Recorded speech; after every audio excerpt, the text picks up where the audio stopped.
Good morning, Trinidad and Tobago. It's Monday, the 17th of December. Thank all of you for joining us today. Thank you to the team of the Ground Report, Andy, Lennox, and crew for the stellar work that they're doing. Good morning to all the loyal listeners on 104.7 and those following us on social media.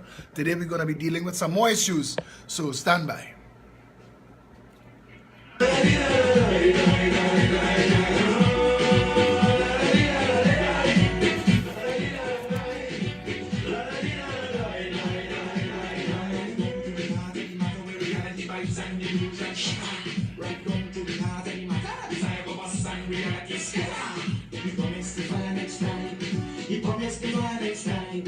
I just want to call Chance. Call it.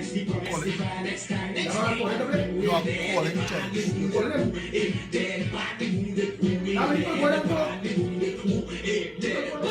Yeah, but why me don't come in our? Just keep talking. When you pause, I will just drop the music. Oh, you stayed? Yeah, I will stay. When you talking, I drop the music. When you want, I will. If you stay, maybe. Yeah, what? All right, yes, thanks a lot to Andy who's sticking around to give me a handout here behind the controls, a man of multiples and many talents. And driving here this morning, and I've been listening to the Ground Report and the issues that they're talking about, and they're calling people to action, and Trinidadians not understanding. Trinidadians seem to be sitting down waiting for somebody else to fix it. And if it is not you, who gonna fix your business?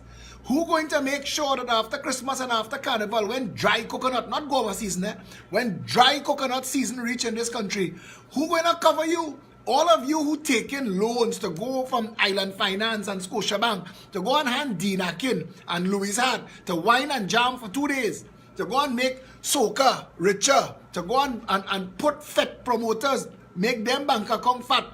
When those, a man sing a Christmas song, that you're taking loan and you're taking credit from courts and you're buying all kind of fancy furniture, and in February, courts coming back for it. And now you're in debt. Now you're in debt to courts for furniture that you don't have. Well, you're paying attention. Don't live to impress nobody right now, you know. Get yourself in a gear that secures your life. Anyway, moving on from this topic, because driving here this morning, there was no traffic. And normally, because to get from my home in Diego Martin to where the studio is, took me 10 minutes. Normally it takes me 45 minutes because of traffic. And the only difference today is that school is closed. And we have been saying for years, zone the schools. If you zone the schools, that traffic goes away. No more rapid rail. You don't need rapid rail if you zone the schools. If you take the Port of Spain out of Port of Spain and put it in Point Lisa, that's because 90% of the containers that come off the ships going east, going central, going south. Why is the port in Port of Spain still? For less than 10% of the money it take to rape the Arepo Savannah, we gotta move the Port of Spain to a facility 10 times bigger that could facilitate the unstuffing of containers and examine for contraband smuggling. All of that could be addressed. We are not functioning like a real country because we are not making the decisions that a real country would make. There are a lot of these conversations that we have to have, but let's talk about zoning the schools. Because zoning the schools, not only will it end traffic, zoning the schools will knit communities back together, dovetailed with the Progressive Empowerment Party's policy to make it possible for everybody who wants to own a home to own a home. If you rebuild the community in Trinidad and Tobago, and this is absolute scientific fact, all of the countries in the world that work have strong communities. That is the crucible for national development. A nation is a collection of communities. If you give people the opportunity to own their home, and you give them the opportunity for their children to go to functional schools, you win all the wins. The game will be over. Trinidad will be a developed nation in quick time. So let's stay focused this morning on zoning the schools. Let's stay focused on the Progressive Empowerment Party's policy for raising the standard of education in Trinidad and Tobago so that all of our children would benefit from the same prestige education as the top 3,000 children benefit from. How would you do that? A lot of people are adamant against zoning schools because they still have this mindset that their children need to sit SCA and pass for Fatima, or pass for St. Joseph, or pass for presentation. Like that is the solution. Like we could only make 5 schools work and the other schools also ran, and that's nonsense. And the fact that it continues. You see, the common entrance exam was an actual entrance exam. Because like there are not enough 6th form places now in our system so that all of the children, because Form 6 is really the first 2 years of university. It prepares you, it accelerates you into a university degree. But there are not enough places, there are not enough spaces in Form 6 right now, so that you have to get a certain level of results to be able to go on to Form 6. There was a time there wasn't enough secondary education places, so that you had to fight for the few that existed. But that's no longer the case. There are actual seats for every child to be able to attend school. So now what we need to do is make those seats and those schools functional. So let's talk that. Because we've proven that we can make it possible for all children to go to school. So why do we still have an SEA, which is a hybrid, a takeoff on common entrance? Why do we still have that? That is just child abuse. Children spend 5 years growing up with friends, and at still the tender age of 10 and 11 are forced into an examination that will determine the outcome of their entire life. And that madness escapes government come and government go, because we have never had a government that has a heart for the people or understands that the well-being of all the citizens is the reason and purpose for government. I'm going to try and keep this one very calm this morning, although I'm upset. I'm upset with the people in Trinidad, especially the people who boast on Facebook, my child passed for Fatima.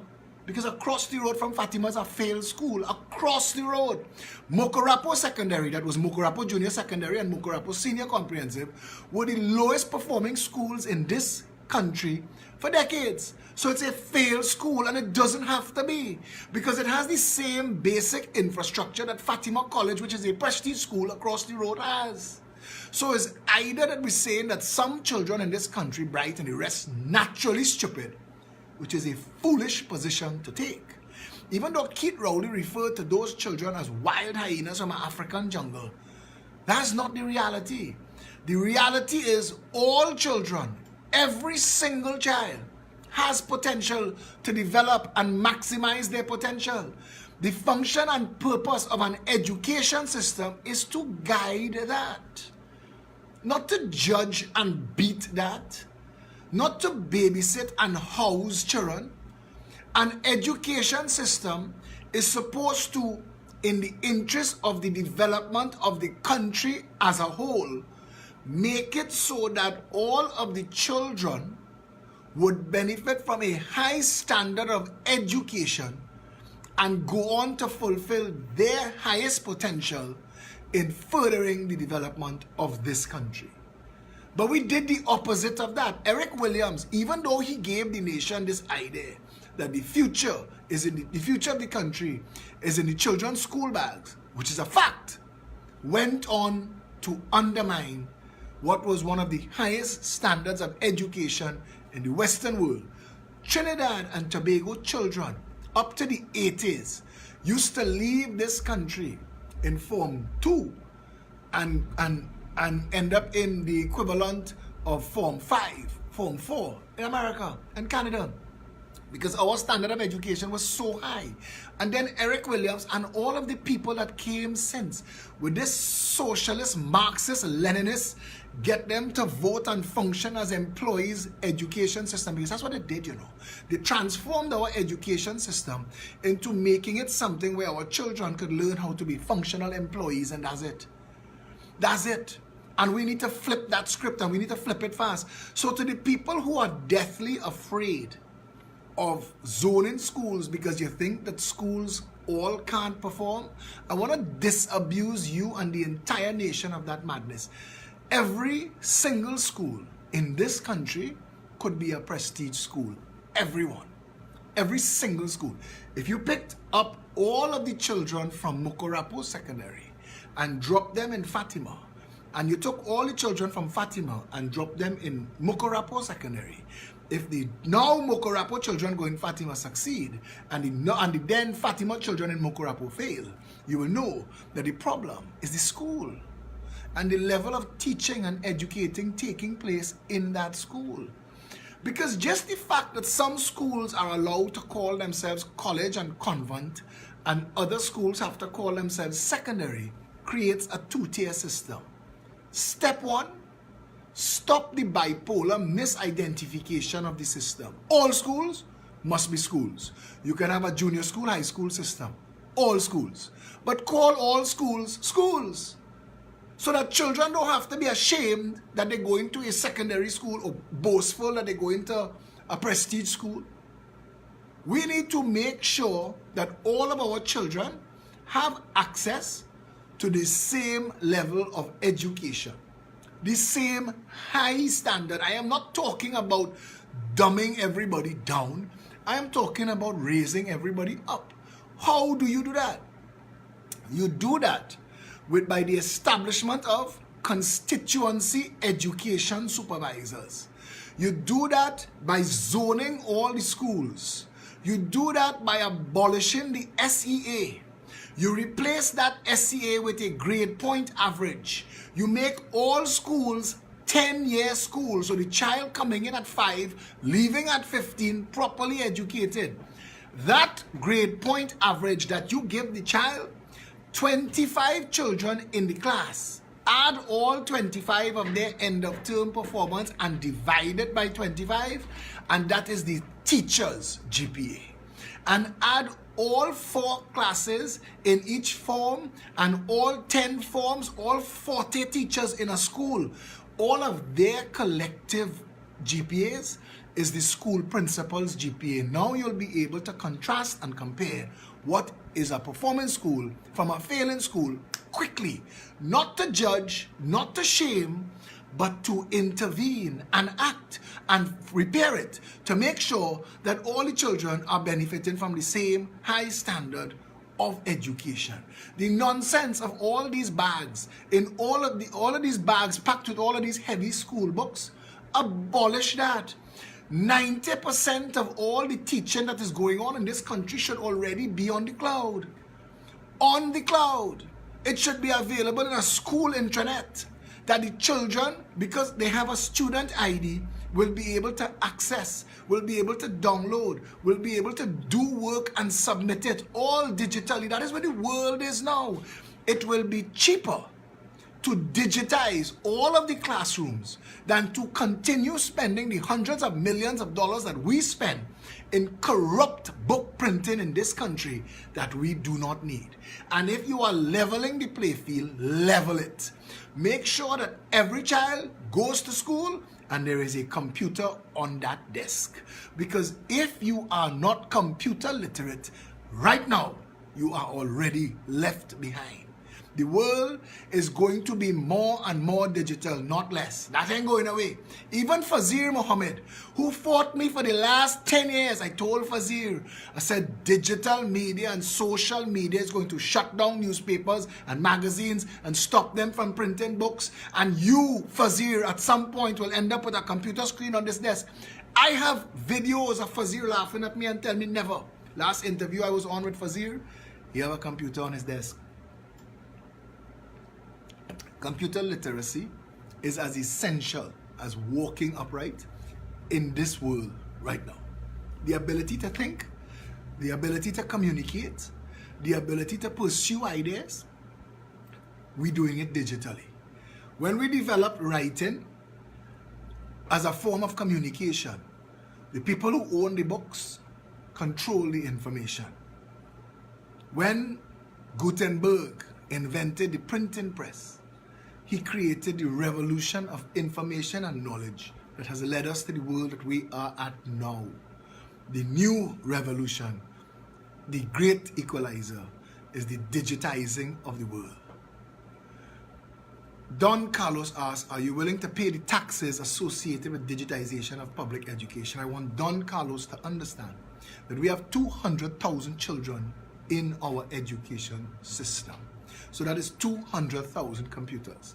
I want to let him know that there are international grants available that will sponsor that. I want to let him know that the moment we take printing out of the equation, the cost of books drops to a cent on a dollar. So there are no additional tax burdens, there are no additional costs. If we digitize the classroom, immediately we create a job, IT manager in the school, and immediately the cost of education falls through the floor, while creating an opportunity for all schools. We need to be in a position where there is a large screen in every class and a computer screen on every desk. And the Ministry of Education could organize one lecturer. It could be anybody. It could be Einstein. It could be Tesla. It could be anybody that you could think of in any discipline that you could imagine, for an hour on that screen, explaining to all the children at that level in the school throughout the country at the same time. That could happen. That technology is now. Why don't all of our children benefit from that? It is because the Education Facilities Company Limited, its job as a special purpose company is to steal money. It's called different things. It's called contracts, printing contracts, school renovation contracts. But the Ministry of Education and the Education Facilities Company Limited raid and plunder this nation on behalf of a few people who are beneficiaries of massive theft disguised as education. We spend $5 billion a year. Now I want to tell you, this is our system. I want you to tell me, why would we need $5 billion a year for a proper run system? In a zoned school model, professionally run throughout the country, you would need 25 children per class, 4 classes per form, 10 forms per school, and that is 200,000 children. If you build 5 purpose-built proper schools in each constituency, you could make St. Mary's and St. Joseph and Fatima into museums. If any of them could be upgraded and turned into 10-year schools, do that. Do not tell me about the impact about religion and the concordat and all of that nonsense. It is time to move away from all of these stumbling blocks and obstacles to everybody getting equality in education. If you have 200 purpose-built schools that are digitally equipped, that have IT managers, guidance counselors, school psychologists, proper administration, security. This is what you need now for the next maybe 10 years. We're heading to a place where education will be available wherever you are. And I know that is now. I know that is now. A time is going to come when the choice to go and sit in an education facility is entirely up to you, because you could stay home and do the same thing. One of the brightest people I know, Chocolate Allen, Kurt Allen's daughter, she was homeschooled. She's brilliant. She won all her passes. She did everything that she was supposed to do. And if you ever have a conversation with Chocolate, you will say, why aren't all of our children being homeschooled as well? The next generation of education is an equalizing and upgrading of all education. That has to happen in this term coming here, because if we do not do that, we will continue to feed gangsters and criminals to the crime situation in this country as 5,000 to 7,000 children every year come out of our education system with nothing or less than nothing. They fail completely out of the system, and there is nothing in our society, no safety net to take those people and take them forward. There's nothing. We think that, oh, they end up as our carpenters and our masons. That's not where your carpenters and masons are supposed to come from. Carpentry and masonry and trade work and all of that is also supposed to be part of the education system. You're supposed to identify over the course of the scholastic career where a child's strengths are. Because there are going to be some children who are not academically inclined. There are going to be children who are super academically inclined. And you're going to need advanced classes for them. But you're also going to need to identify How are we going to get professional tradesmen, mechanics, engineers? You can't build a nation on lawyers and doctors. Somebody have to keep the lights on. Somebody have to keep the vehicles moving.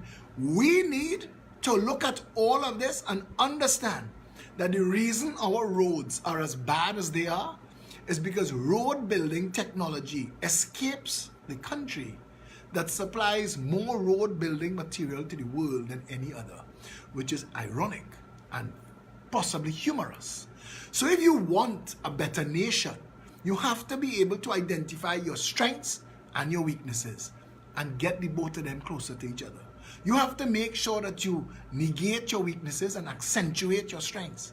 We could have road building technology as a course in this country. We could be a nation that exports not just pitch, but the best ways to use pitch. But that's a topic for another conversation. Imagine yourself in a country where you live in a community where your child goes to school from the age of 5 to 15 as a basic scholastic academic career. Over the course of those 10 years, that child is growing up with peers. Children grow with children from the age of 5 till 15 will make lifelong connections that will be hard to break, knitting the country and the communities together. But you as parent, you as caregiver, you as teacher, you as principal, will establish relationships over the course of that child's scholastic career that will benefit everybody. It should be mandatory that at least one caregiver is a member of the Parent Teachers Association of the school, so that you are in constant contact with the development, the operation, and the management of where your child goes to school. It's in everybody's best interest that besides parent-teachers meetings, which will deal with issues of problems in the school, security, traffic, those things, you will also have parent-teacher conferences, regular parent-teacher conferences, where the number one issue is the GPA and the child's performance. And sitting in on those meetings would be guidance counselors, psychologists, social development intervention. If there is a problem in the home, you need people to be able to assist, because the rights of a child, the rights of a minor, this country is a signatory to the United Nations rights of a child. And one of those rights is the right to a sound and proper education. In a 10-year school that is broken up into 10 forms, and each form is broken up into 4 classes, and each class has 25 children. Those 25 children, given a grade point average, will mirror the national average. There will be a target. Let us assume, and this is just for the purposes of this conversation, let us assume that the target is 4.0. That is the national target that we want every child to hit. And that any child that falls below 3.7 is flagged. And every child that falls below 3.5 triggers an immediate intervention. An immediate intervention.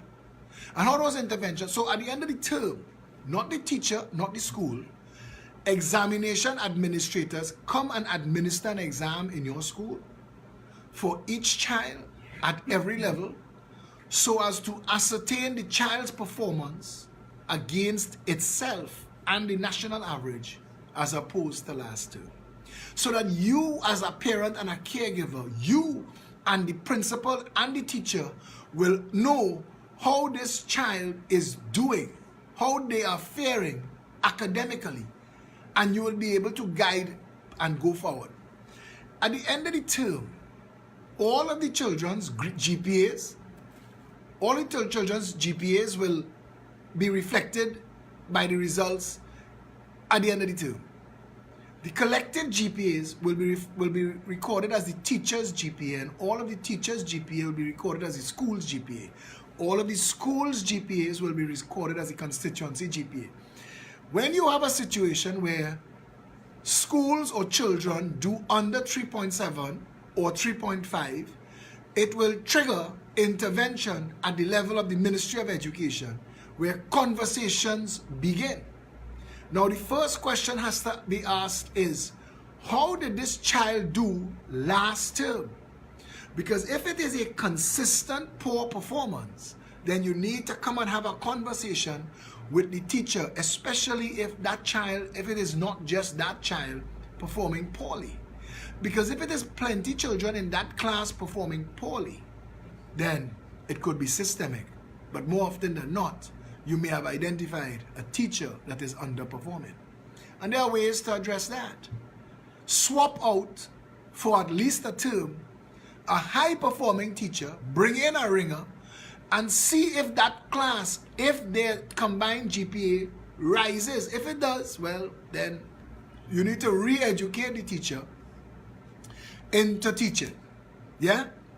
But going forward from there, you need to be able to identify children who might be having difficulty at home, because if you are not having a consistently poor GPA, if last term your GPA was high, but now your GPA is low, it is an indicator of a lot of things. It could be fighting in the home, breakup in the home, somebody is in trouble, it could be death in the family, it could be a change in financial circumstances, it could indicate abuse, child abuse. It could be you have an ability there.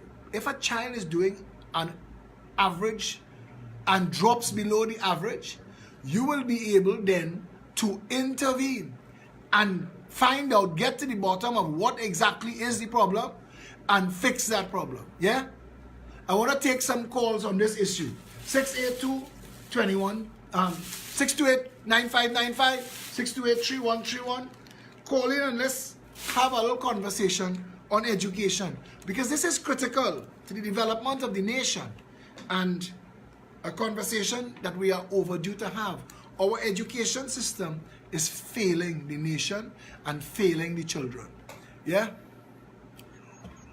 Digit 628-9595 or 628-3131. Turn your volume down on your radio when you're making that call. Yeah, so you can call in, stay the first call. Hello, good morning. Good morning. Thank you, my friend.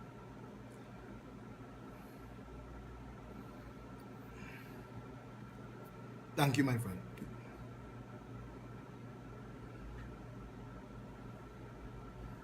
Absolutely.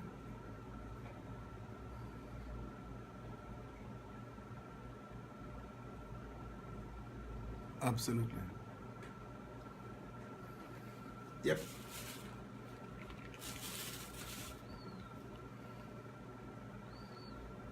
Absolutely.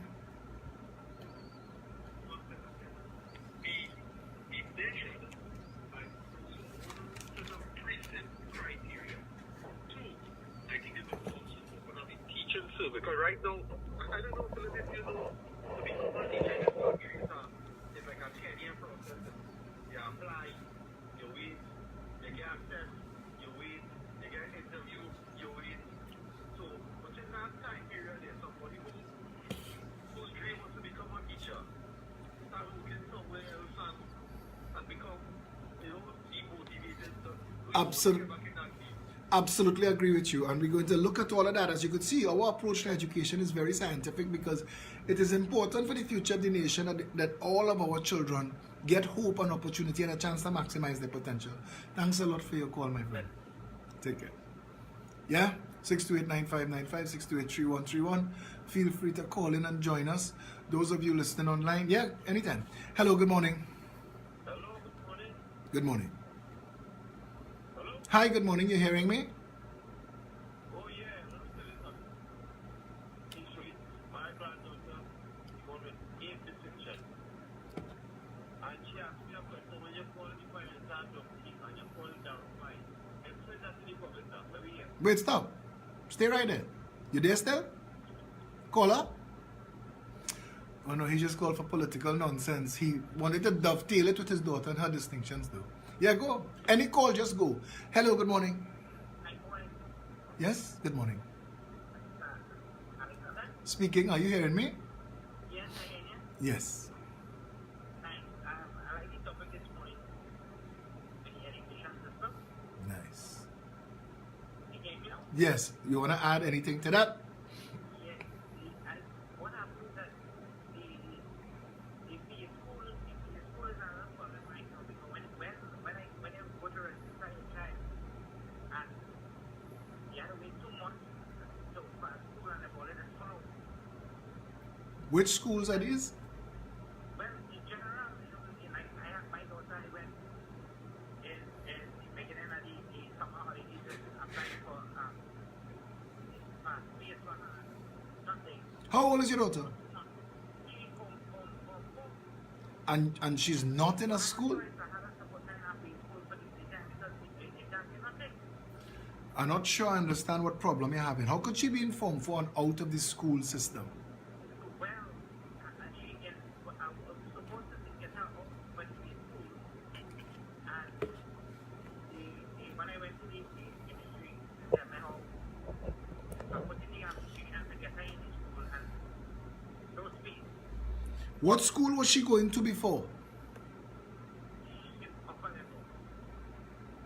Okay, so she was never in a secondary school. The school she passed through, it was brand new. Right. So you're putting her in a pay for school. Thanks a lot, Kola. We will address that. And that is why all of our schools have to perform at the highest level. Yeah, take the calls. Hello, good morning. Turn down your radio, please. Yeah, no problem. Yes, Philip Alexander. When you hear them for call the donkey and that kind of stupidness, answer them so that they'll show you the level that you are compared. Answer them, don't free to answer them. No, it's not that. It's just I feel like it's such a waste of time now because people still they listen to a conversation designed to fix problems and they just want to talk politics. But a lot of them they're being paid to do this, you know, the UNC and the PNM pay people to call in and they give them scripts and they give them phone cards and they give them all $200 a week to do this. It's ridiculous. But thanks a lot though. Thanks a lot for the support. Have a good day. Hello, good morning. Good morning. You need to speak up or speak into your phone. You need to speak up, speak into your phone. Much better. It's not the education system that they're talking about in the country. I want to give a contribution based upon that. Right? Now, for them, with the east, west, north, and south, these are the 4 locations we have in this country, right? And Tobago. Huh? And Tobago. And Tobago. Well, right, what I'm saying here, okay, in terms of the zoning of the schools, yes. What it is I say you should take into consideration is that all the teachers from primary to secondary to the highest level, what they need to do is to take a look, check the location with all of them is coming from. And let me say from the east, right? Especially from the secondary level, let me say we're able to get 100 teachers from the east, 100 from the west, 100 from the north, and 100 from the south. Each one of these schools, right, has been able to put the students that are coming from any direction. So, instead of sending children from the east down to the west, and from that from the west Caller, I was waiting. I want to tell you, that's what we're saying. It is time to zone all the schools that where you born, that's where you live, that's where you go to school. North, East, Central, South, and Tobago. So we agree. You and I totally agree. Caller, I had to give everybody else a chance though. Huh? Yeah? Go quick. We will talk courts next week, in the new year. But thanks a lot for your contribution. Hello, good morning. I think I'd rather hear you using different types of words and being honest in your conduct in public life than hearing nice speaking from people that are rubbing us blind. Thank you for your insight and everything. Thank you, my friend. Thanks for the support. Hello, good morning. Good morning.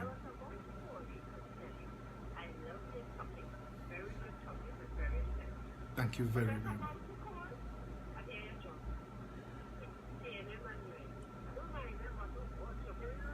No. Is when they send people to call in and attack the show without dealing with the issue. That's what we were addressing. That's all. Okay, all right. Thank you very much. Thank you, my friend. Thank you. Yeah? We have time for one more call. 628-9595, 628-3131. Call in and add your piece, because at the end of the day, these things have to fix. And the people that tell you that the country can't fix, they're lying to you. Trinidad and Tobago has all of the best people in the world, and we have all the money that we need. Yeah. Hello, good morning. I am very good, my friend. How are you?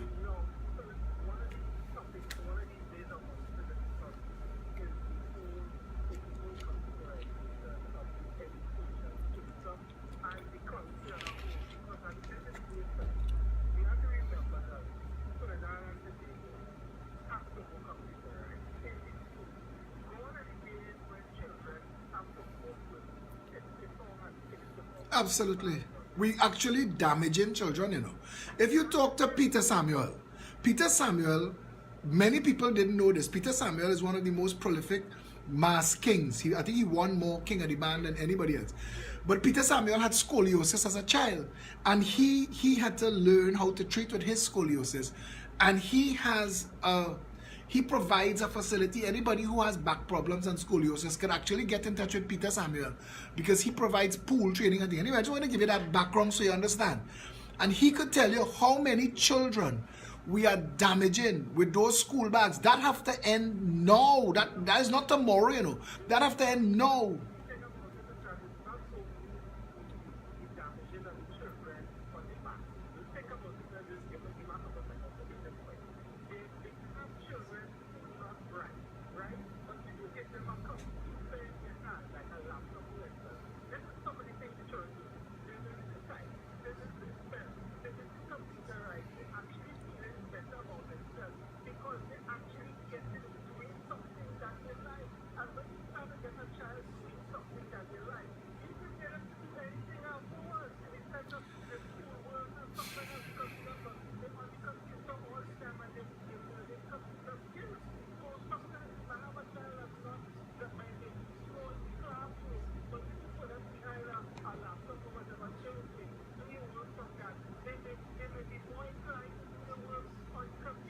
Absolutely agree.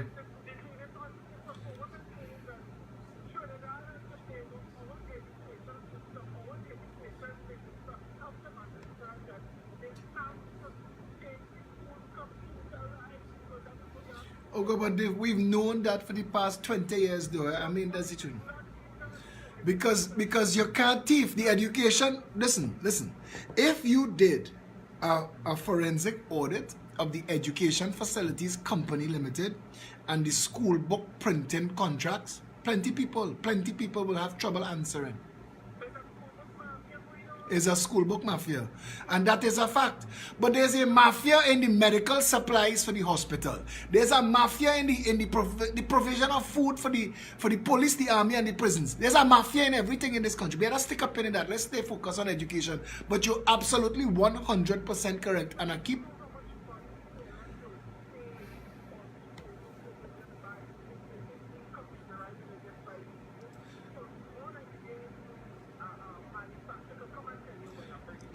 No, but listen, is 20,000 children per year in our school system. 20,000. So when you publish a book that is going to be used by 20,000 children a year, yeah. When you publish a book that's going to be used by 20,000 children a year, that book is available. The rights and the royalties are yours, and you get paid for that over the duration. Yeah, we'll take that last call, 628-9595, 628-3131. We'll take that last call there that we get in there. Yeah. Hello, good morning. Good morning, my friend.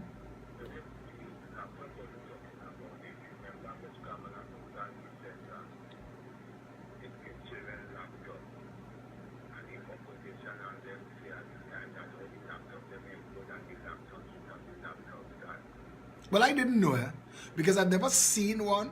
I don't know if we got value for money. I know if we given 200,000 children laptops, I could get the laptops for $100 from China. Now, I'm just telling you that. And the world move on from laptops to tablets, and it's literally screens. The cost of a screen is almost nothing now. But I understand what you say, that there was disagreement between the opposition and the government of the day. And we need to get past that. You agree? We need to go forward in the best interest of the country and forget the cheap politics, yes? You agree? Caller? Fall asleep. Yeah? Hello, good morning. Hi, good morning.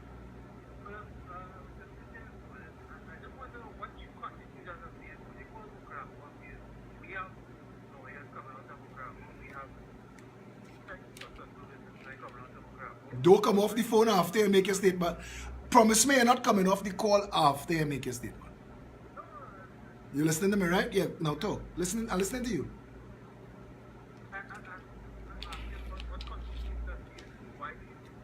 It was used in the context of being across the road from Fatima College. I want to ask you, why is Fatima a prestige school and Mukurapo isn't?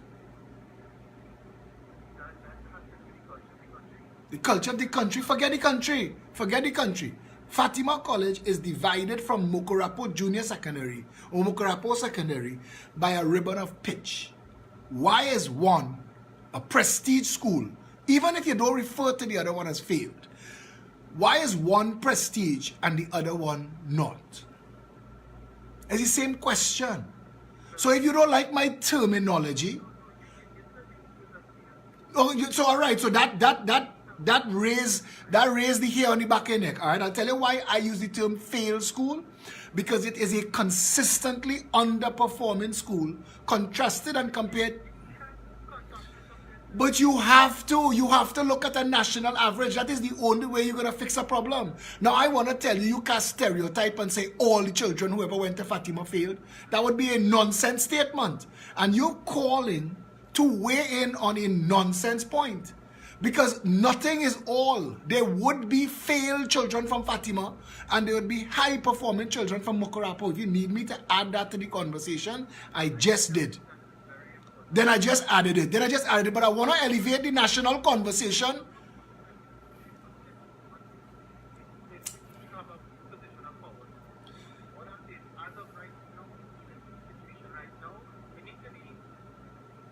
Sensible.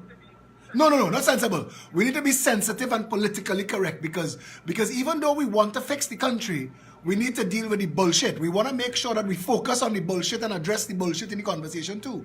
I apologize to all the high-performing people who came out of Mukurapo because nothing is ever going to be everything. And nothing is ever going to be all. So yes, so when I say it's a failed school as a compared to Fatima, I keep using that as an example because we need to address that disparity so that all of the children that go to Mukurapo and all of the children that go to Fatima get the same high quality education. Yeah? Alright, we just lost that one. 628-9595, 628-3131. We take a couple more calls because apparently everybody want to weigh in and I want to give everybody the chance to say what they want to say. Hello, good morning. Morning.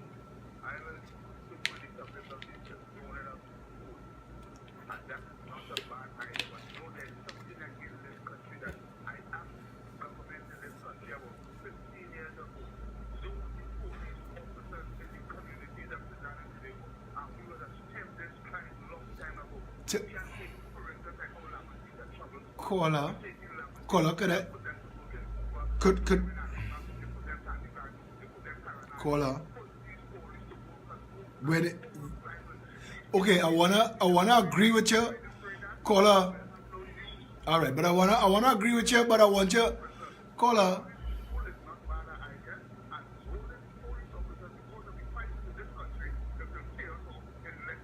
I want to agree with you, but I need to stick a pin. All right. I need to stick a pin in that because that's a security issue, but we're talking education, but I want to agree with you that there's some merit to what you're saying, okay? And next time we're on air and we're talking national security, make sure and call in and raise that point again, all right? Have a good day, my friend. Bye. Hello, good morning. Oh gosh, Merry Christmas to you too.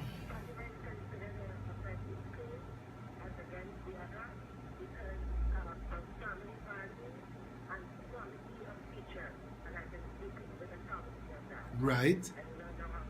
No. I absolutely agree with you. Now, I want to ask you a question in response to that. Can we not get that to translate in this tiny dot of a nation to all of our schools? Because you see, you can't just say family value. Yeah, but okay, but we take children from every community during the SEA, yes?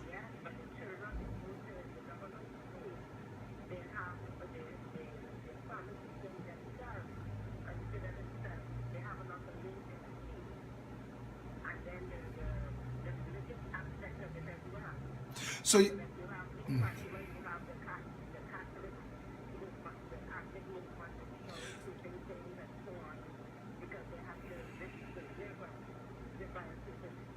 I can't. I don't wanna. I don't wanna encourage that in the conversation because they have different faiths that have their own standards. So I don't wanna encourage the religious aspect of the conversation. And all faiths, this is a country that every creed and race finds an equal place. And I want to believe that all religions have the same high standard, right? Or aspire to the same high standards. What I want to say is, this thing about family values, we live in a country where our people are not given a chance. We're not, if we know that exists and we could say it like that on a telephone call, why are we not asking for social development and management in a country this wealthy? Why should we have people in communities doing so badly? Why would that be a case? Let's take that call then. 628-9595, 628-3131. Hello, good morning. Yeah, good morning, Philip. Yes. Now, here what I want to do, right? When you press in school and then, is it that okay? When the government schools, right? When the government employs teachers, is it that these pressing schools, right, have better teachers than what the government pays the teacher for children? That is question number one. Question number two is this. Okay, all right. The children and them going into the government schools is different thing. You know, always hear the reports coming out good and anything. How come you never hear all these pressing schools and the private pressing schools and the right? You never hear them who are really to show that the children them who come out of that school, I mean, what is the status? I mean, where they end up? You know, that's how I'm saying for them.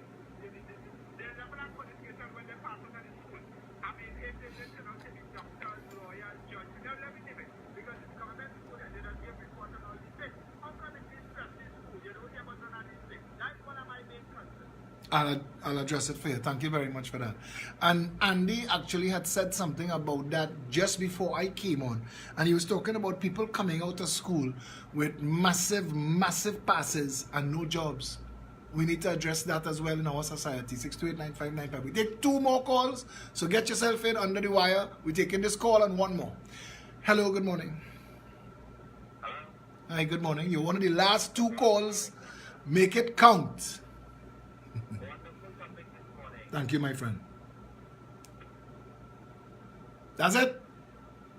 That was a call of support. 628-9595, 628-3131. We'll take two more calls then because that was just a call of support, and thank you very much for that. 628-9595, 628-3131. Yeah? Hello, good morning. Yes, sir. Good morning to you. Good morning. The disadvantage or the advantage starts not so much in the secondary schools. It starts from the primary school level, Yes. right? Yes. The right end up with fancy months and period. You will check every school which they have attended. I am not saying that one or probably two persons who then got prestige, so-called prestige primary school didn't get the most advantage. You're absolutely right. But you look at the people that were practical and they're very energetic. You're absolutely right. They are busy. You're absolutely right, and thank you for raising that point. And that's why we say zone the schools and make the school 10-year schools. When you look at the performance, and I want to use Donruss and I want to use St. Andrews as examples, those two schools, the level of childcare and education meted out to the children that go to those schools is the level we want all children to get. And I want the caller who talked about family values to understand that if you take children from the most depressed communities and put them in that same standard of education that you are talking about right now, everybody will thrive. Thank you, my friend. Thank you for that. We have a lot of critical thinkers in the country, and I am happy that they call this number. Yeah, hello, good morning. Just turn down your radio a little bit for me. Yeah, I love the way the ministry is partner plays for a lot of things that happen. Yes, But not there. yes. I've seen it as a PTA attending parent, Yep, but a lot of things come up and the principal has no way to deal with it. absolutely. We should not understand it. Absolutely, and that is why the Progressive Empowerment Party is advocating for the establishment of a constituency board of supervisors that includes health, education, security, public utilities, and public works to deal with those issues so that we could address those and make sure that there is a voice for the people at every level. Take this last call. Hello, good morning. Hi, good morning, Mr. Alexander. Good morning. I want to share a little on that topic, a wonderful topic this morning, but being a parent and see there's so many issues that face your children from a very young age. And I have a son that the ministry refers to as a special ed child, you know, and he's now going into a C class to write an examination. And the system is so unclear to what's there. Yes. Because from infant and now he is into a C class and still waiting a result for assessment to qualify him to get somebody to be with him in a room when he writes an exam. So he qualifies for concessionary time. And you're talking about look how much he has from infant class, that's C class, My and they have not completed that. my friend, my heart breaks for your condition. We in this country are so phenomenally Neanderthal that we don't understand that the weaker the person is, the bigger the job, and we're supposed to work harder to get them up to the national level. And I wish and I hope for you that in your child's lifetime and in our lifetime that the country can have a real progressive government come to power that will understand that the well-being of all citizens is the purpose for government, especially your child. Have a good day, my friend.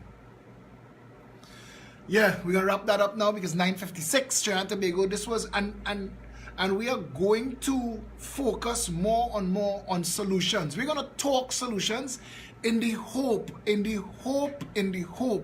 that disenchantment at the level of the electorate and the apathy at the level of the electorate could be set on fire to reclaim this country. We are looking at Hungary and Sweden and France and Holland, Switzerland, Sweden descend into chaos as the people take to the streets to reclaim their democracy. Our world, our country, I just realized I don't need to have this on anymore. Our country has been broken, deliberately broken. When you could have a conversation about the 200,000 children that are in our education system now, trapped in a nothing zone, because there are teachers that are working so very hard in a system that is designed to frustrate them. I don't want teachers to think that I don't see and I don't know, you know. Teachers, and I have said for a long time, I say it again, teachers and police officers are the front line in the fight for the redevelopment of Trinidad and Tobago. We need effective policing. We need functional teaching. Our teachers, we need to give them the opportunity again to tap in to what took them to that profession. Teaching is more than a profession. Teaching is a calling. Anybody who take it upon themselves to become a teacher in this country deserves our highest accolades and our support. And it will take a lot for us to remove a teacher from the teaching system, and that teacher has to be a gross abdicator of their responsibilities. We will provide in school systems administration, guidance, counseling, psychological support. We will provide career counseling throughout the system. The Constituency Board of Supervisors will revolutionize how government is done in the country, because it will bring the power of the cabinet, the power of the prime minister to your constituency, where your issues will be addressed in your constituency. Now you imagine a Constituency Board of Supervisors. You could imagine the education supervisor will have responsibility for on average, 5 schools that have 1,000 children each. 5,000 children. The education supervisor will be dealing with 5 school principals. The education supervisor will be dealing with the academic performance of 5,000 children. The security of the children and the teachers in the schools will also be the supervisor's responsibility. The supervisor's job will be to be a regular drop-in on all 5 of those schools that he or she is responsible for, and make sure that all of the things required to take all of the children and the teachers to the same high level that we want everybody to enjoy, that they will be supervising and making sure that that takes place. School principals will have to answer for the performance of their teachers, will have to answer for the performance of their schools, will have to answer for the results at the end of the term for their children. That is the principal's job. We need to get this country back to a place where people understand that the government's job, the management job, the public servant's job, every public office holder's job is to serve the publics that are sent to them, that are directed and guided to them. If you are in the education system, you are responsible for the performance, the well-being, the safety, the security. You are responsible for that child's future, and we need to ensure that we're dealing with that. I'd like to thank all of you tuned in this morning, all of you called in this morning, all of the great people who support this movement, the Progressive Empowerment Party. We are taking it as far and as fast. We're growing at a phenomenal rate. We have an election, internal election carded for this week. All registered PEP members, please contact the team. Sean Sunarine, Anne-Marie Dulal, Janice Lemon Cricky, Felicia Holder, if you need to finalize and to check in on your status. Merry Christmas, Happy New Year. Let us go forward in this last week of the show. Take care, stay safe, Trinidad and Tobago.